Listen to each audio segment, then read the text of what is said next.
Nice day. So anything else from homework? Stuff we've gone over? Alright. You guys doing okay with homework? You guys on the WebAssign, you're doing okay? I see about 2 of you on WebAssign that have actually done something. So I kind of already know the answer to the question. Some of you guys on WebAssign, are you not going to do the homework there? Did you just sign up for it just because you have too much money going around? Okay, good. Maybe you sign up for the ebook. Cool. If you have any trouble with anything on WebAssign, just let me know. Somebody's already talked to me about a few things in one of my other classes. Online homework, the reason I don't make it mandatory yet is because I still don't buy into it totally. It thinks the answer should be one way, and it's the same answer, and it counts you wrong, and nothing would be more frustrating than that. So until they have that never happen, I'm not going to fully buy into it. Now I have my first program to write. Good. All right. Good luck with that. Approach 100% of correctness. I like it. So there's no questions on Chapter 1 stuff. I want to remind you guys, maybe this will spur some questions. Tomorrow we got the quiz, right? Oh yeah, question. Quiz on Chapter 1.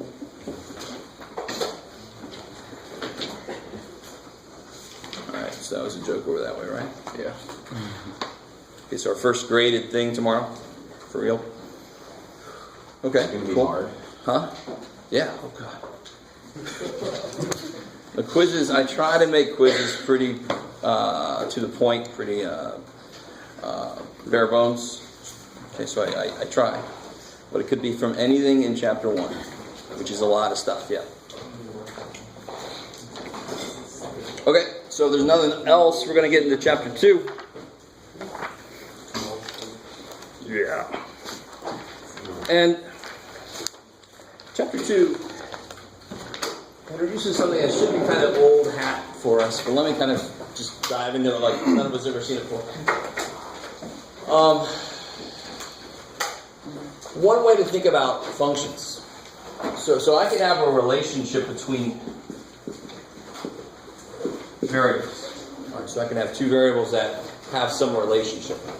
So I could have a graphical relationship. So here's a relationship between two functions. Two variables, x and y. I like it. All right. And if you get up into we'll do a little bit of parametric stuff this semester too. So there is a way to actually make that happen. Now notice I called it a relation. I didn't call this a function. So some of us should know why that's not a function. It doesn't have the verb line. I love it. So here everybody kind of murmuring, line test.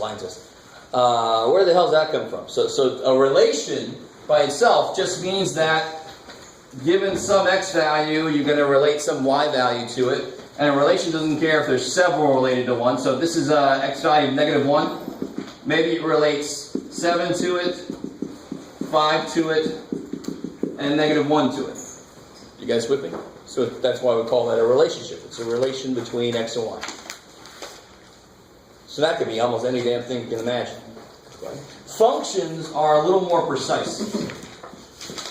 And anybody ever watch Highlander? Remember Highlander? Yes. Anybody? Remember those movies? One of which we'll discount from the... Anybody out? No? Is anybody at all near a Highlander depot? Anybody? Highlander? No? Screw you guys. The only one that was good was the first one. Huh? Yeah, that's very true. But there was a saying in Highlander that kind of works into mathematical function definition somehow. Of course it does, right? Function, to be a function for every input. And of course input is normally related to what variable? Or even I can make it more general, or element of the domain. So for every x, basically, for every input, for every element of the domain, because that's what x's are. And domain is just all the things I'm allowed to use in some kind of equation. For every input x, or element of the domain, there can be only one. There's the Highlander thing. For anybody that knows Highlander, there you go. There can be only one. Y value, output, or element of the range.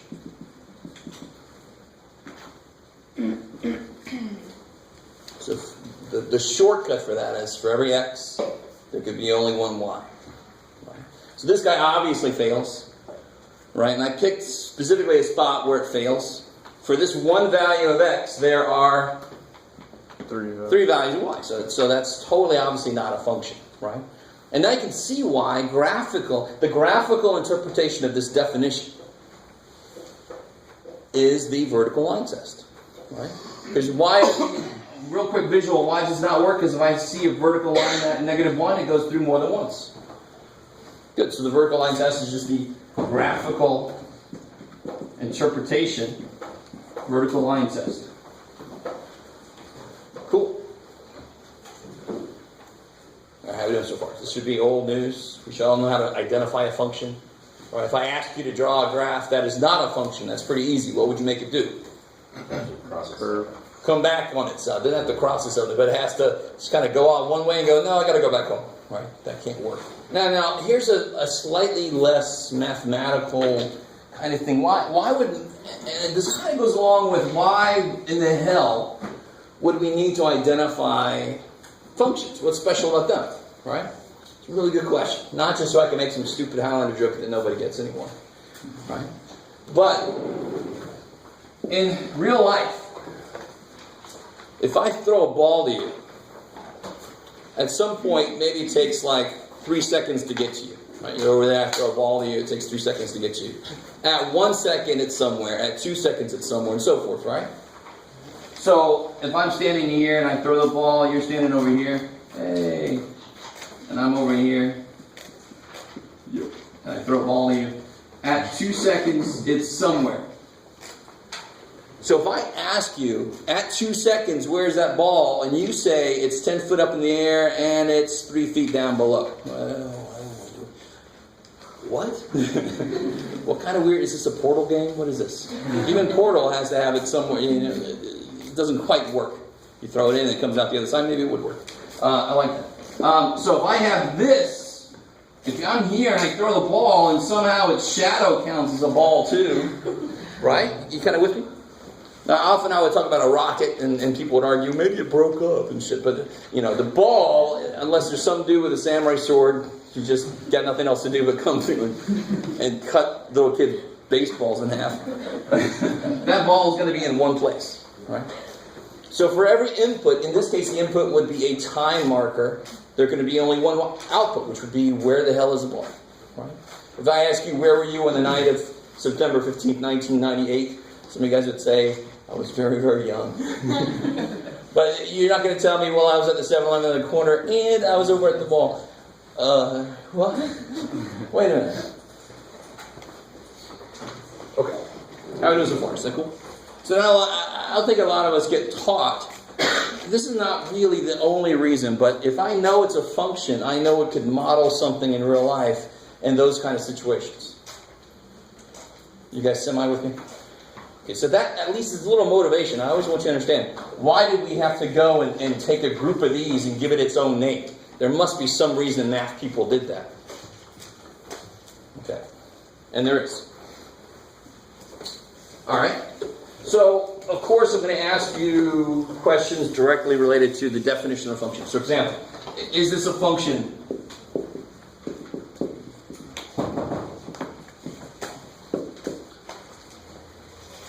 Don't correct my grammar on this. Or this one you get more than this. Is this a function for you?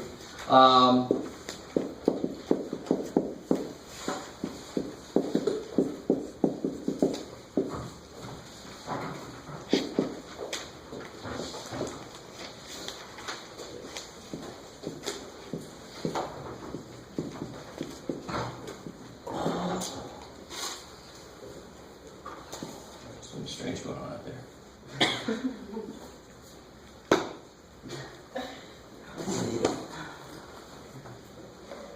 Yes, A. Yes. So the first one is yes. Why is it not no? Where's one place somebody might make a mistake? Can you imagine somebody's mistake? They might go, oh, it's got 2 sevens, but that's fine. If I don't throw the ball and I'm holding it 7 feet up in the air, at 1 second it's 7 feet up in the air, at 3 seconds it's 7 feet up, I ain't going nowhere. So the output can be the same, right? So for every input, there must be only one output. They can all be the same damn outputs. The book, where's the book? It's 2 feet off the ground. Now where is it? 2 feet off the ground. It's not going anywhere. So it can have the same outputs. That's fine. So this is a function, yes. Now what about B? Why not? Because 2 goes to 3. Yeah, 2 goes to more than one thing. Okay, so that's I don't care what way I give it to you. How can you make this look like this? 2, 3, 2, 2, 9, 3, 4, 9, 7, 9. 2, 9, so forth. I mean, they're the same damn thing, right? They're just slightly different representations of the same idea. Okay, so this is no. Specifically because of 2 going to more than one thing. Right? Okay, good. Alright, so this should be old news. So most of you guys look like, yes, it's just, this is very old news. So what about function notation? Some people always have trouble with function notation.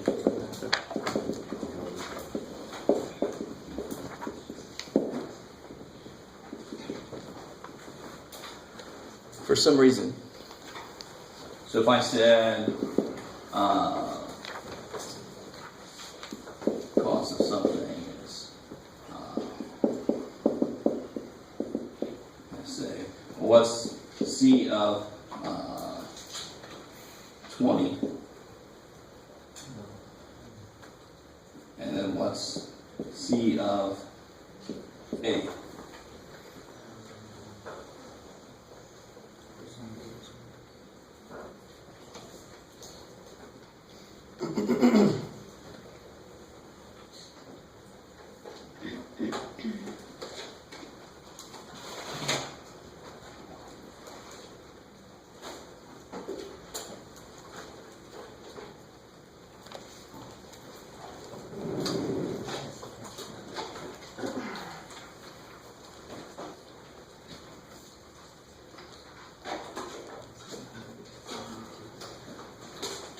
See, one immediate advantage to using function notation versus just using y, if I just use y, I lose track of the physical interpretation. This means cost of 20 widgets or whatever, right? We're still using widgets in business class. I don't know. I teach business, thank God. Me and business don't get along. So what do you get for part A? That sounds about right. So just plug a 20 in, right? 400 times 20, like twice 20. I don't know why I'm talking like that, twice 20 squared. 7,200. So $7,200 if that's cost or whatever, right? And then part B.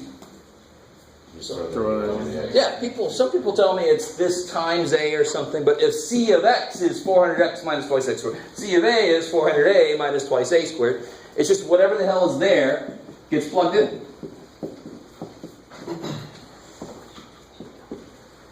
So help me out. What's C of X plus H?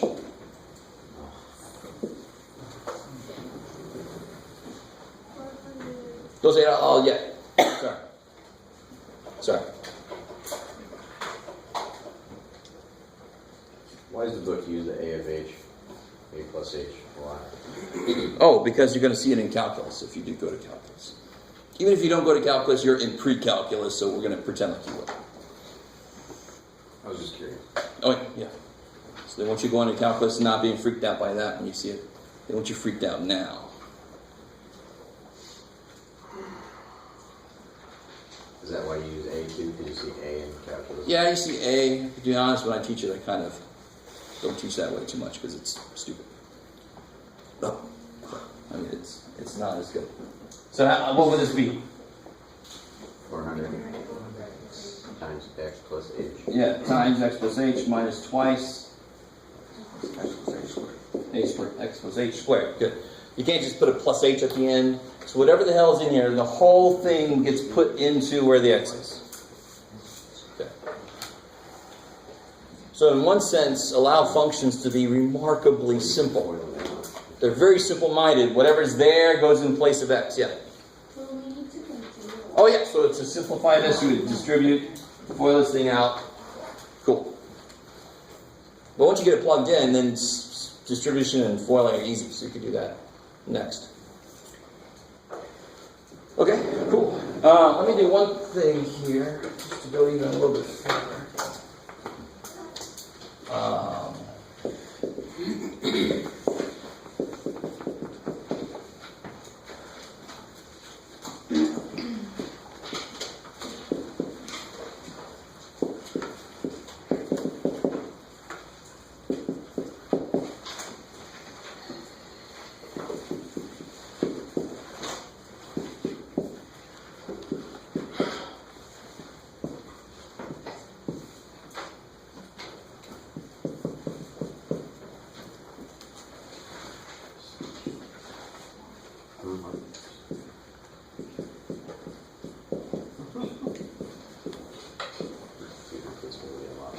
Ooh, this is gross.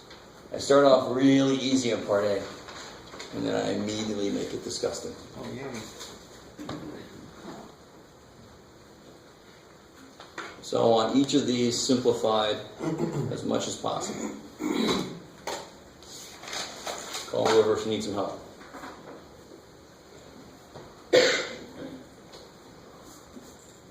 So real quick, another advantage to not just using y is I can have several functions and reference each of them quickly. You know, when I say f of -1, you throw it into the f function. G of something, you throw it into the g function.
Give you 2 clues on part C.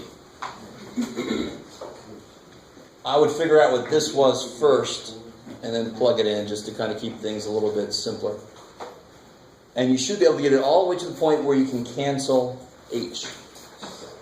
So if you're able to get there, you're probably good. Now if you cancel H illegally, that's not good.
Alright, so let me catch up to you guys a little bit. Part 8. Good. So twice negative 1 minus 3 is negative 2 minus 3 is negative 5. Cool. Okay. What about part B? This looks weird. What does it say? G of f of x. Of f of x. So what are you plugging into what? F into G. Plug f into g. So the first thing I would do for myself is g of, well, what is this? 2x minus 2x minus 3. Alright, so it's g of f of x. F of x is 2x minus 3. So that's really what I'm plugging into g. Are you guys with me so far? So why write f of x when I can be a little more explicit? I know what f of x is. And now throw that into g. And you get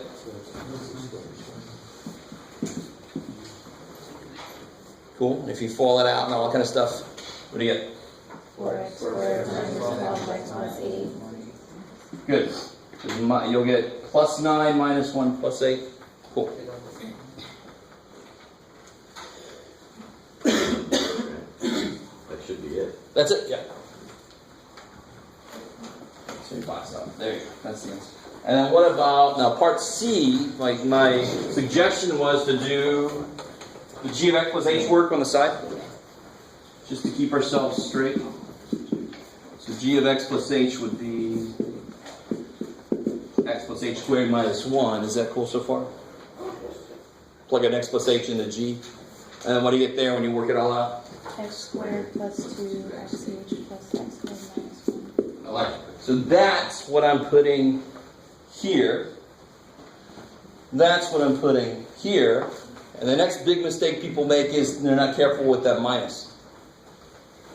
So then I get x squared plus 2xh plus h squared minus 1 minus X squared minus 2. right, don't put in minus x squared minus 1 without parentheses, or put it, at least put minus x squared plus 1. I'm subtracting the whole g function, not just part of it, not just the first part, but I'm subtracting the whole g function. Cool. All over h. So what happens here? X squared minus x squared cancels. Negative 1 minus negative 1 cancels. That's gone. And then h can go into both of those. Cool. And that actually is related to a pet peeve I got to talk about that's showing up on the homework a little too much. So here I get officially, let me do way too much work here. I can take an h out, right?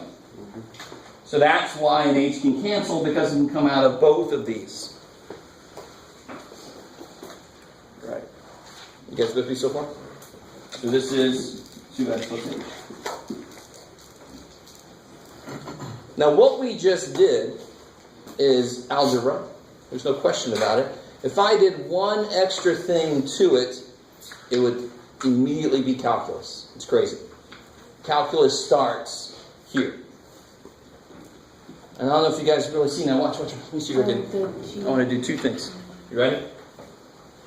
You guys stay with me now. I'm not going to teach you calculus. Don't freak out. We're in pre-calculus. You got plenty of right to say, Jeff, stop. No calculus. So I'm not going to teach you calculus. I'm going to show you some algebra.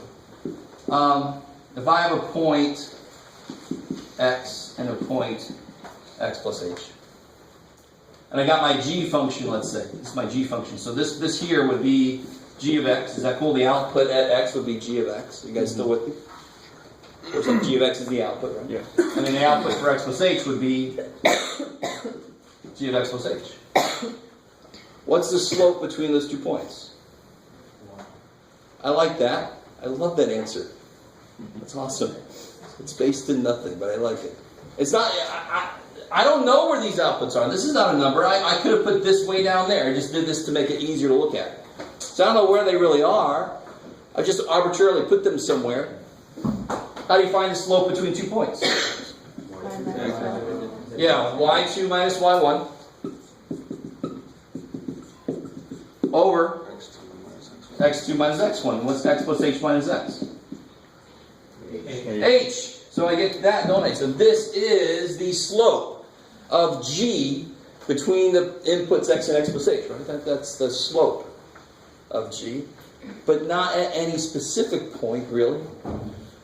Anyway, that's as much as I want to say about it. I just want you to realize, you're going to see this a few times in chapter 2. I just want you to realize what it is when you look at it. It's just the slope, and then when you get to calculus, you're going to do slopes of not just straight lines, you're going to do slopes of curves. So you got to start here. Because if I have a curve, what's true about the slope? Every time I move a little bit, the slope is going to change. So the slope is dependent on x. Holy shit, it's enough calculus. Sorry. It's enough of that, sorry. But if you are going to 180, how many guys are going into 180? Look at that. You guys kick ass. Cheer. Yeah, but you're not teaching it, so no cheer for you. No, it's fine. I just want you in there. Somewhere. It's good. We'll come back. Okay. Alright, so does that everything want to say? Oh, what was the second thing? Oh yeah, that's right. Okay, so here's the second thing I wanted to say related to what we did there at the end. I'm having a few too many people doing stuff, I don't know, something like this. Does this look vaguely familiar? It's like negative, I can't remember. And then somebody's telling me that the next step is this. Well, that's neat. That's not possible. All right? Because this guy is currently being divided by 6. So now he's being divided by 3 and he didn't change at all. How the hell is he? How is that fair? Oh, how is that fair? So the first thing you got to do here is simplify this. Since a 2 comes out, you can cancel a 2 out everywhere. So you must be able to cancel that out everywhere. And the example I give you is, well, what's 5 over 6? That's 4 plus 1 over 6, which using the logic I see here is 2 plus 1 over 3, which is 1. 5 6 is 1. Huh? Am I what? A wizard? Yes. Sure, why not? I can make anything equal to anything else as long as I am doing illegal stuff in the middle. Right? I can make anything equal to anything I want to. This step here is the illegal step, and that's why I'm saying 5 6 is 1. That's freaky. How are we doing? Saying I can do anything as long as it's illegal. Yes. Exactly. Listen better. You have what I call selective humor. But officer, he said I could do it. Thankfully it's on tape, officer. Yeah. It's completely his choice to do whatever he did.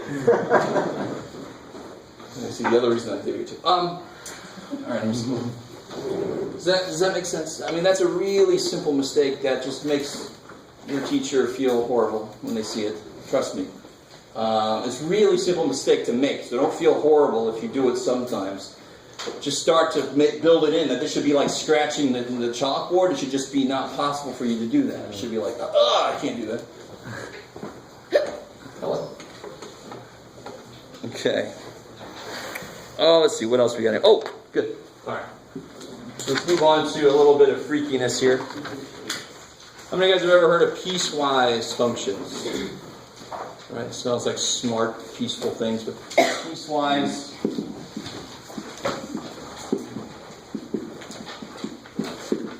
It sounds like Pennywise's brother. I don't know. The less children eating part of Pennywise. So piecewise, there we go. A piecewise function is one that's defined in pieces. It's crazy. And it makes sense, because if I have a rocket that I shoot up, I want to have a function that models its trajectory, right? Maybe I'm trying to hit this asteroid that has its own trajectory with its own equation. I'm trying to make the equations meet so I can blow it up, so we don't have to send up all these old freaking people and Bruce Willis and all that stuff to do the thing, right? So what happens is, if I have this rocket and a certain function models what it's doing, and some other person hits my rocket with something, now I got a new function that's modeling. It has to change at some point, right? If I'm running along and then I start walking, the function that models my movement has to change. There's some change somewhere. So a piecewise function might be something like f of x is this straight line for x less or equal to 2. And then at 2, something freaky happens. It becomes x squared. Right, so this is somebody running along, and then they really start accelerating, Maybe. So x, and then x squared. Hello. So how the hell do you graph this? How in all of hell? Is it hard to graph that? No. Is it hard to graph a parabola? No. So then it shouldn't be hard to graph those two, right? No. Easy plus easy equals not quite as easy, but not crazy. So what I normally have students do, just to be on the safe side, just to make sure we're okay, is I have students do a 2 charts, if you want to. There's 2 ways. There's a lot of ways to graph this, but the safest way to do it is to make 2 quick little XY tables. So if x is less than or equal to 2, the function's x. So if it's -1, y is -1 because y equals x, right? If the input's 0, then y is 0. If it's 1, it's 1. If it's 2, it's 2. And then it stops. There's no more possibilities, right? And of course, I know this is going forever. I'm just picking some representative points, and I could just make the line keep going. How are we doing so far? Excellent. What about for x greater than 2? X squared takes over. So let me do immediately something that will freak some of you guys out. I'm going to plug a 2 in. Why should that freak you out? Because it's not equal. Good. It's not supposed to be allowed to be at 2, but why must I plug a 2 in? Because that's what it's based To see where it would be. Because it can get arbitrarily close to 2. I don't want to plug in 2.80 billion zeros 1. I don't want to do that. So let me just plug a 2, and here's how I do it. So I just put a 2 with parentheses to tell me that I got to put an open circle there. It's not allowed to exist at 2, right? X greater than 2. So it can't be the parabola at 2, but how do I know where to put the open circle if I don't plug the damn thing in? Maybe. So when I plug a 2 in, I get 4. Because now x squared is taken over. The parabola is taken over. So that's going to be where I put my open circle. And if they have 3, it's 9. And that's plenty. I know what a parabola looks like. Okay, let me let you guys catch up and absorb. This is what I highly recommend that you do. Because you know the piecewise functions are not always going to be that nice. And that they're not always going to have only 2 pieces. So I highly recommend you make several different tables, and then all you do is connect the dots. Right. Okay, maybe. Yeah. Go.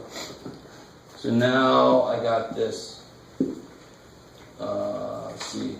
-1, 0, 1, 2, 3. 1, 2, 3, 4, 5, 6, 7, 8, 9.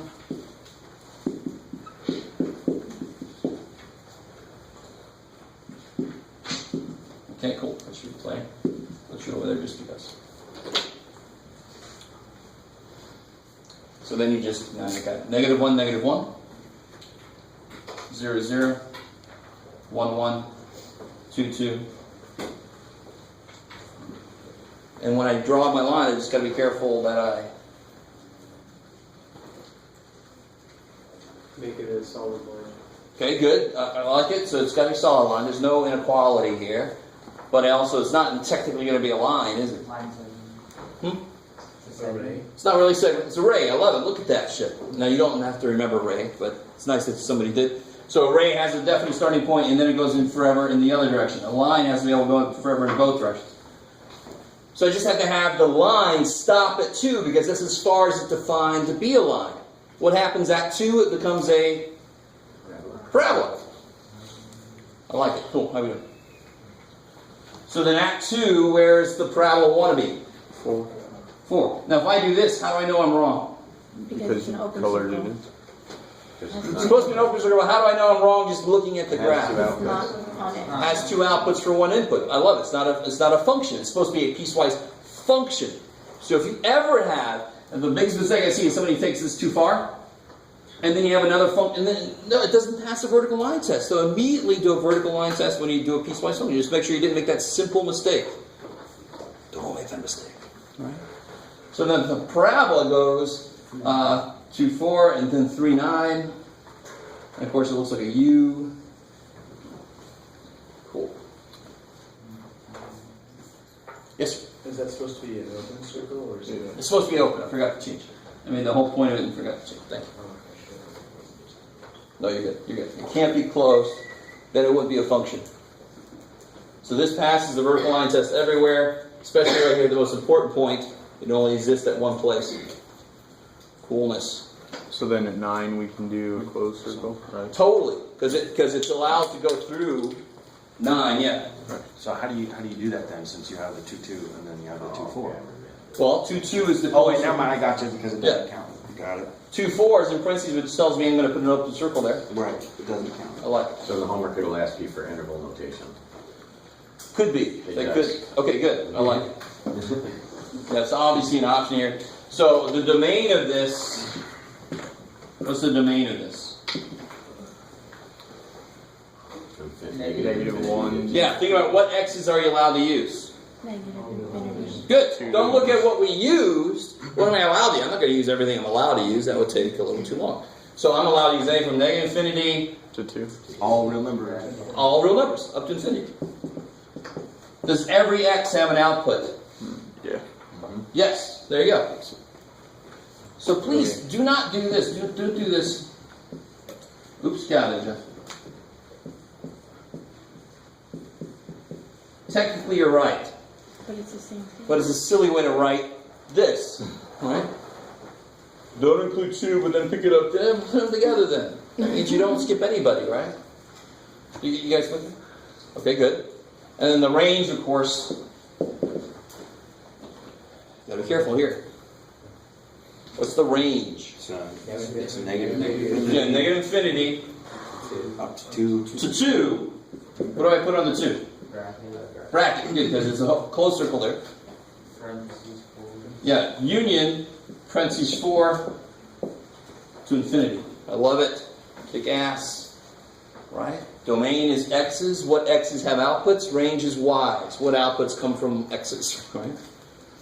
So right in here, these outputs don't come from anybody. There's no outputs here. No x has these as outputs, so they can't be included in the range. I love it. Okay, good. Take the average of everybody's face, you're okay. Some of you guys have a very bored face.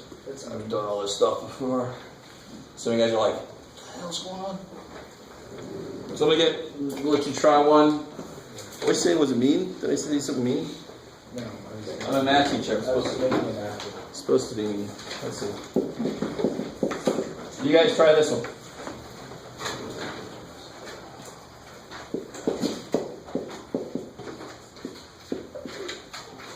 No, sorry. There.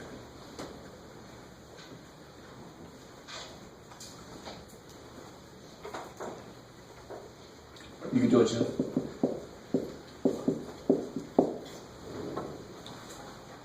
Ooh, that's gross. Yes.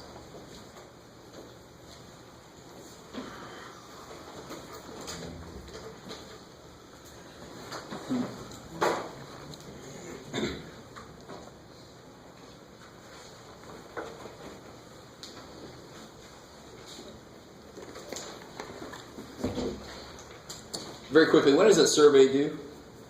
25th, Which is today. Oh, yeah. Oh, So about 13 of you guys should probably go in there and do that. So are you reviewing those? Yeah. Trust me, they help me out a lot. Are you going to So, give us the... If you have not filled out the survey yet, go to the website. What was the point of the random number? Yeah, are you going I'll to tell tell you. us that? As soon as I get everybody's info, Probably a I'll tell you. statistical thing. Yeah. It's totally a statistical thing. It's actually a human psychology thing, so we'll see what happens. 13 remaining are going to Google. What's weird about the numbers? No, come on, just do it.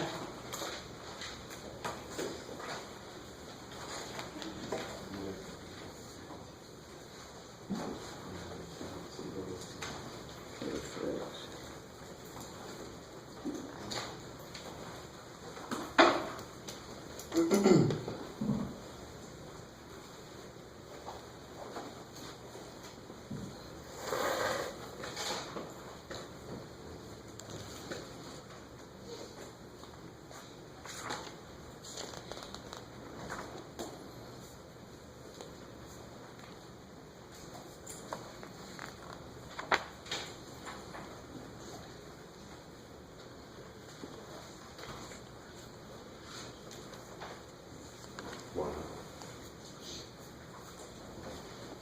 Yeah.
It's going to be a neat shape. Something very interesting happens at the most important point. Alright, so if I want to be very careful, I say for x less than 1, it's the absolute value of x, so I'll make a little table. So what do I start with? -1. 1. 0. 1. I start with 1, right? That's the most important point, and I'm not allowed to plug it in, but I do it anyway. Because I need to know where to put the open circle. Right? So when I plug a 1 in, I get, it's crazy. So put the open circle at 1, 1. 0, I get 0. Negative 1, I get 1. And that's enough. We know what the absolute value looks like, so we can fill it in. The most important point to get on the absolute value is where it... What's the most important point of the absolute value? Good, where it turns. If I can see where it turns, I can stop. I can just fill in the rest because I know it looks like a V. But if I don't know where it turns, then I can't stop until I find where the hell it turns. And then, okay, good, I can do it. So you can see where it turns. For greater than or equal to 1, I know that it's 2 minus x squared. So start plugging things in. Start at 1 is a good idea. 2 minus 1 is 1. And if I plug a 0 in, I get 2. And if I plug a... Why did I plug a 0 in? Sorry, I went the wrong way. If I plug a 2 in, I get... Negative 2. If I plug a 3 in, I get... Negative 7. That's plenty. We know what that parabola looks like. How are we doing here? So some of you guys might not have to be as specific as I'm being, but this is a really good way to do this and not make any mistakes with piecewise functions. We all know how to make tables, and I was just making a table, being very careful about what I put in. That's all? Yeah. So with the -1, if x is less than 1, how can that one work? Well, Because 1 is not less than... -1 is -1 is less than 1. Yeah, -1 is less than 1, so that's why I can use -1 as an input. Okay. The only weird thing to use as an input is 1 itself, but I'm not really. I'm just seeing where the open circle is going to be. I'm not using it as an input. You just use it as like a placeholder. Sort of, yeah. Because what's the largest number I'm allowed to use for x? 9. Good, 9 repeating. And do you want to use 9 repeating to infinity? No. No, so I might as well just use freaking 1 and say it's right next to this. That's what the open circle means. Okay. I like it.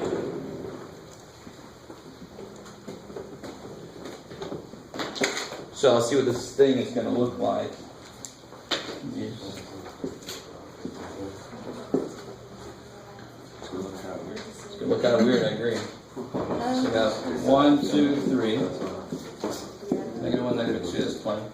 I want to go down to -7, so 1, 2, 3, 4, 5, 6, 7.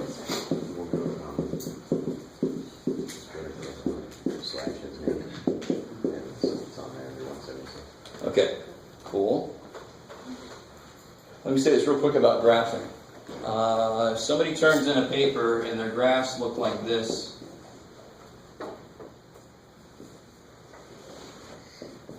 what's wrong with that? Am I going to be okay with that? No, there's no... Marker. There's no specifics at all. Holy shit, I need some scale, I need to know some points, I need to see a little bit of work, right?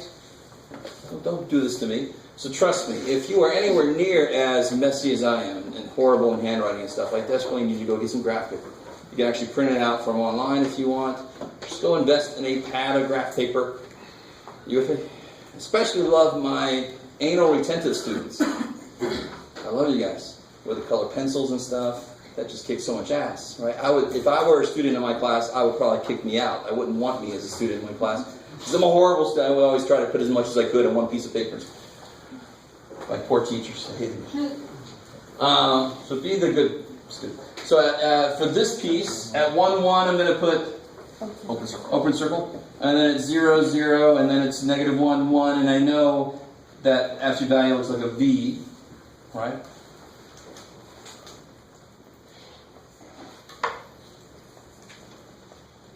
And then the parabola, what can you tell me about the parabola? Before we even did any work, you know that it's opening down. Right would be like a y squared. X equals y squared would be one that opens to the right.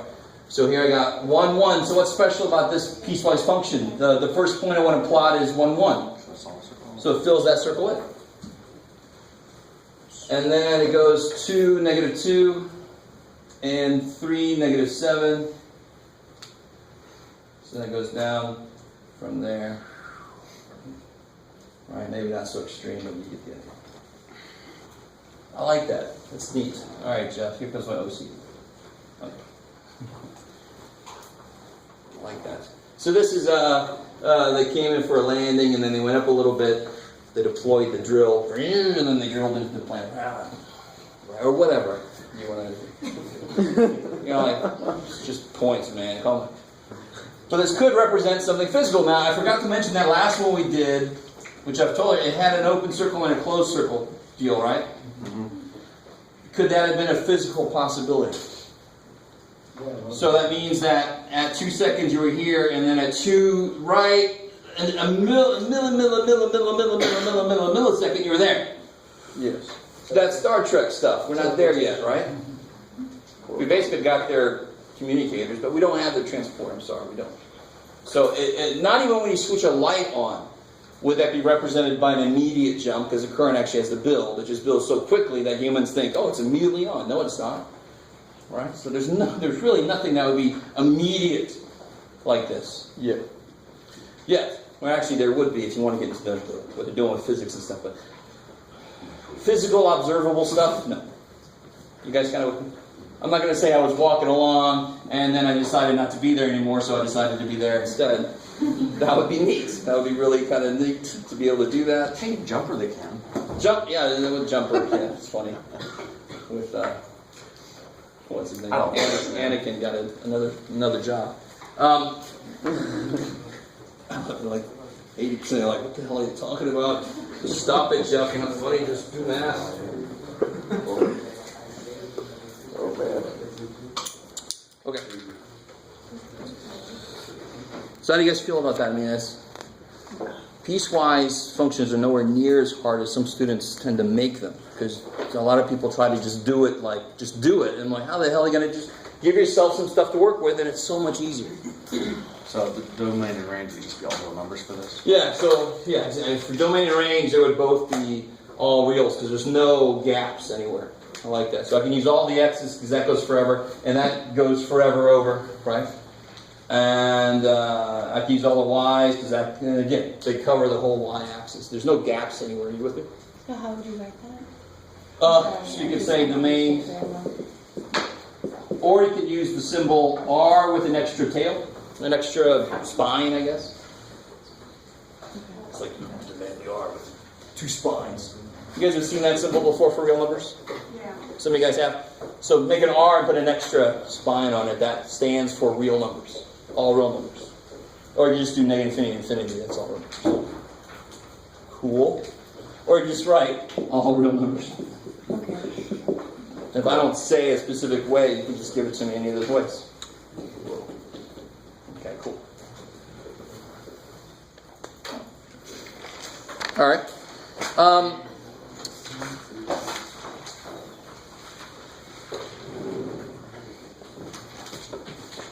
A little side note. How How many temperature scales do you guys know? So you guys know 3. There's obviously Fahrenheit, Celsius. Kelvin. Good, Kelvin. Kelvin actually measures energy. So when Fahrenheit and Celsius get to 0, does that mean everybody dies? No, you can get colder. You still got some heat. When Kelvin gets to 0, we're all dead. Right? That means there's no energy anywhere. All right, that's bad. That's when you hear absolute 0. They're talking about Kelvin for absolute 0. Does anybody know what the relationship is between Fahrenheit and Celsius? 9 C plus 8. I love it. So if in Canada they said it was 20 degrees Celsius that day, A, opposing, then what would that be in Fahrenheit?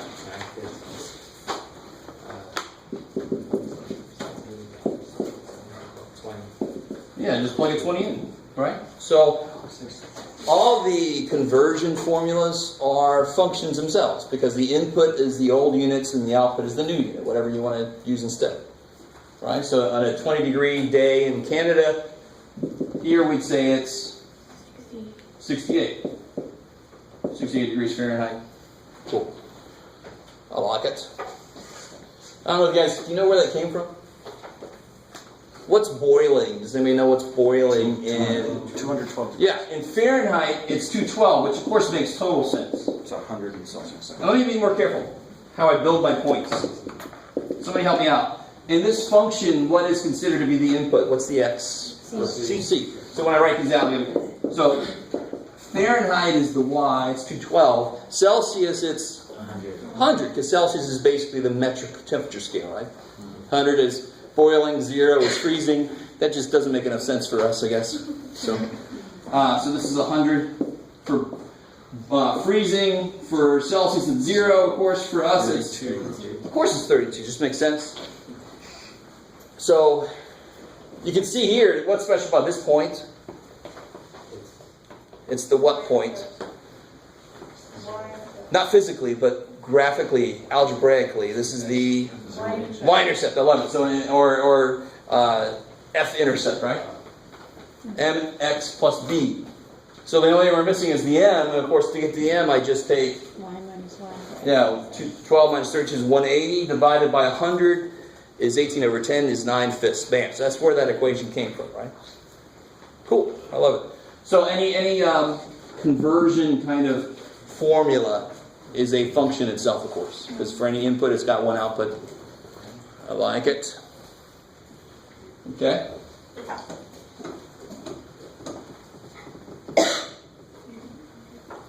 You see if there's anything else freaky in here I forget about. Oh, of course. Let's talk a little bit more about domain. We've talked about this a little bit, I think, already.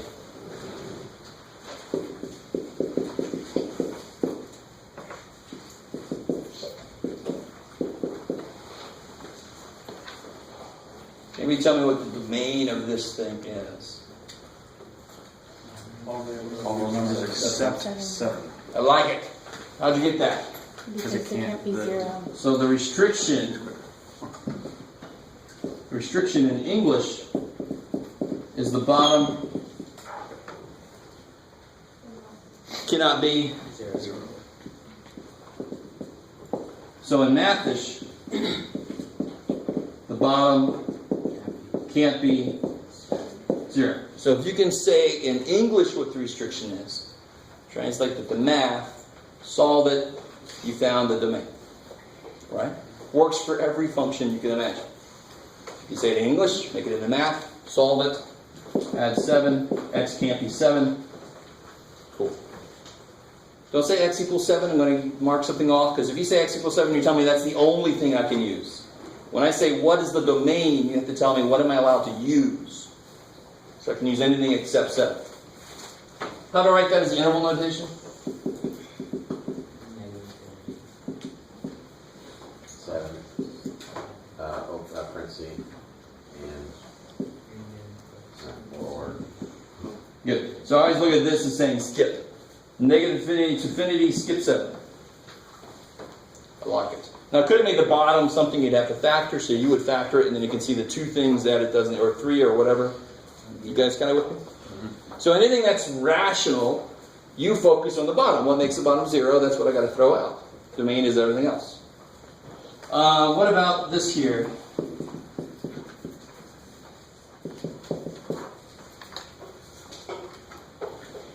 Is that 5? That is a 5. Yes.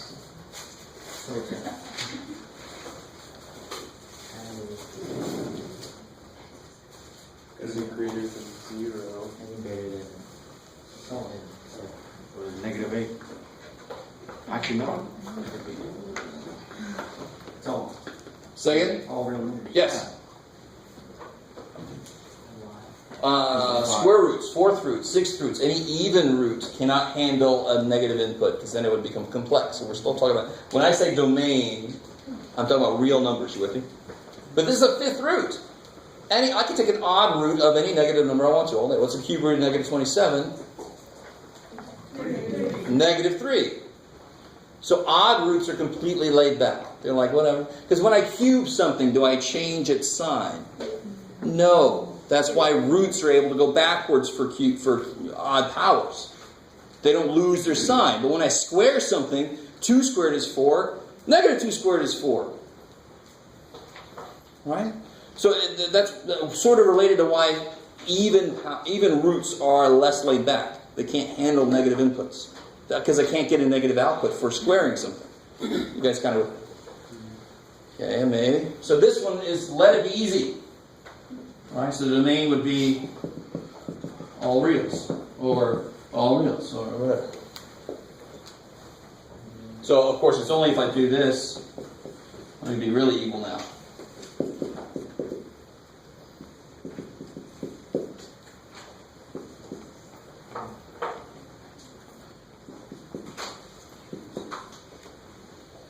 There's no H on there. That's gross. Huh? Is that H on there? Yeah, it does. I don't know why. Sorry. It's my own language I'm starting. Figure out how that It's not J. What do you have to be careful about? Zero. Here. It can't be 0. Or negative. Good, it can't be 0. Or negative. Or negative. Or something Good, else. so normally if it was just that, what's got to be true about the inside? 0. Can't be negative. No, it can't. It has to be positive or 0, right? But now that I know it's on the bottom, all I have to do is Make it greater than 0. can't be equal to 0, right? So I just add that in. So by itself, an eighth root, the inside has to be 0 or positive, but because it's on the bottom, it can't be 0 now. So it has to be greater than 0 then. So it has to be greater than 9/4. I love it. So then you just solve for x. So x has got to be greater than 9/4. Kick ass. That's it? Yeah. So this is the one to be careful about when they mix problems. This has 2 problems, right? It's on the bottom and it's under a radical. So you've got to kind of incorporate both problems into how you solve, right? And how you set it up. So we know so far. Okay. Cool. So the last thing I want to do today is just step a little bit into section 2.2. Maybe we can get to your question. That was all the homework, but I got it now. Oh, actually. it was all okay. I just got one question, Jeff. I got it now because a lot of this, 2.2. Everything. well, because a lot of this actually is in 2.2 because you've been graphing it at the same time. Exactly. So there's a method to my madness.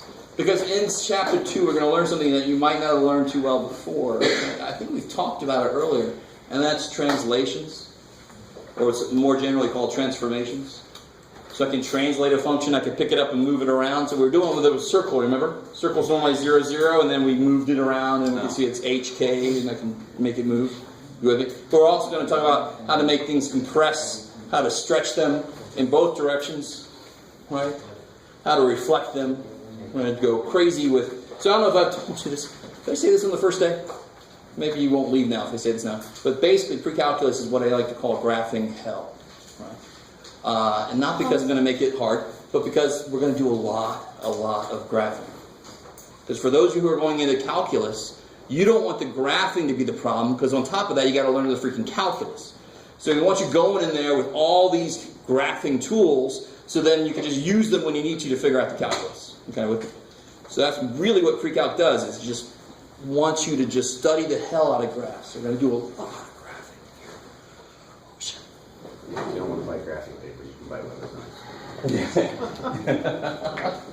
Yeah, WebAssign will draw the lines for you. You just got to tell it what to do it between. So if you're really bad like me, you might want to do that. But real quick, remind me. We've already done this today, I know, but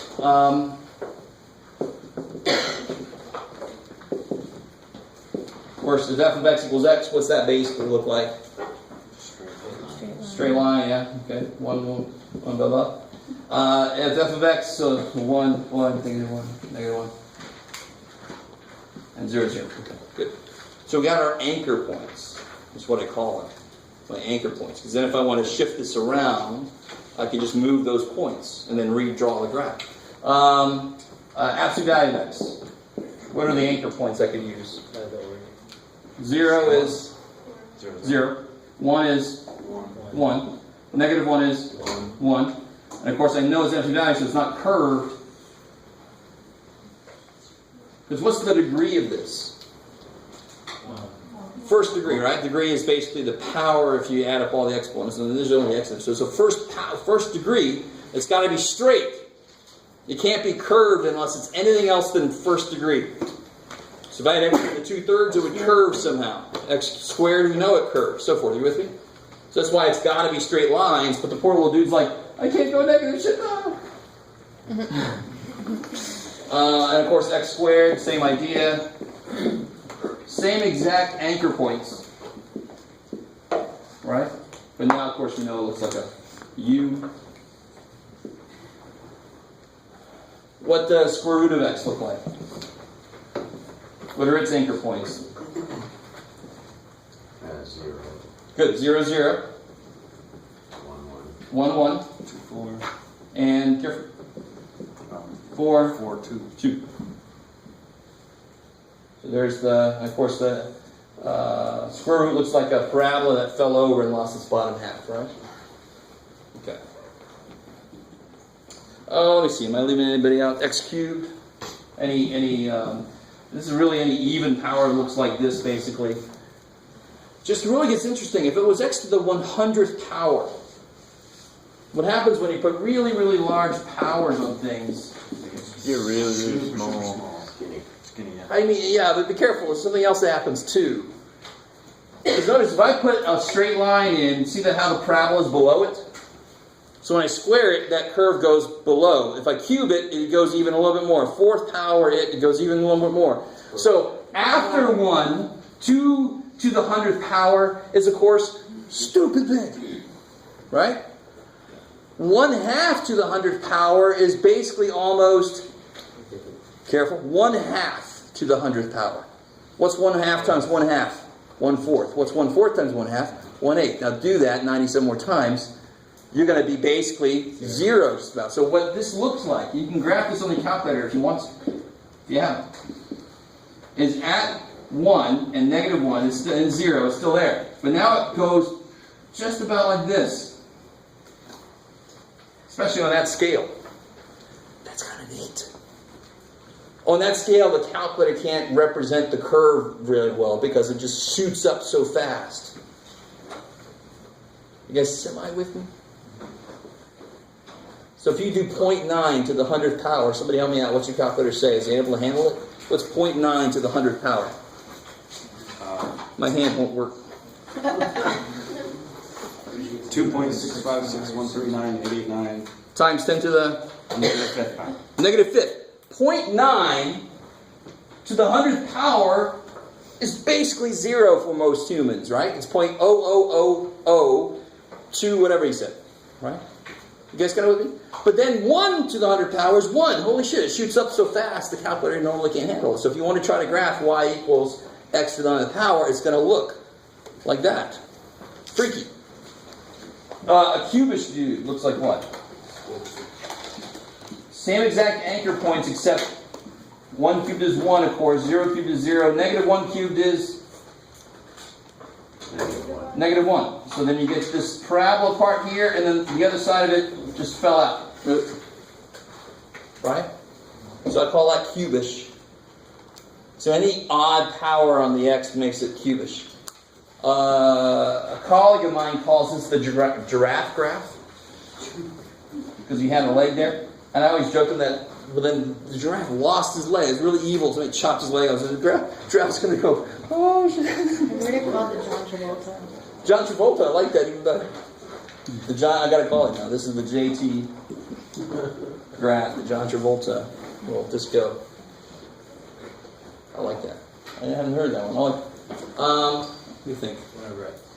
Oh yes, whatever X. Thank you. This guy is the most basic hyperbola that there is. The bigger X gets, what happens to the values? So at 1, it's 1. At 2, it's 1/2, and so forth. They get smaller and smaller and smaller.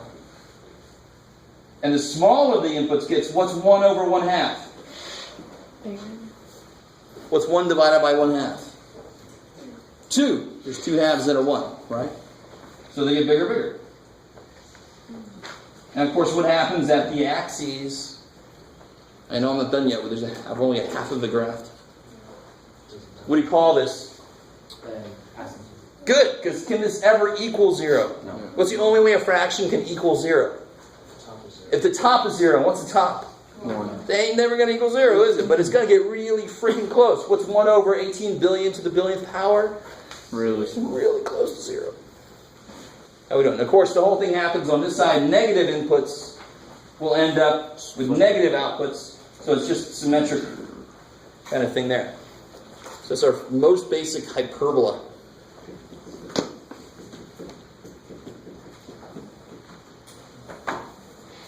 Okay. And I think that's plenty for today. What about the Greatest integer function. We'll talk about that next time. And then I'm going to hold off on the step function. In physics, it's called the heavy side. Huh? C? What's C?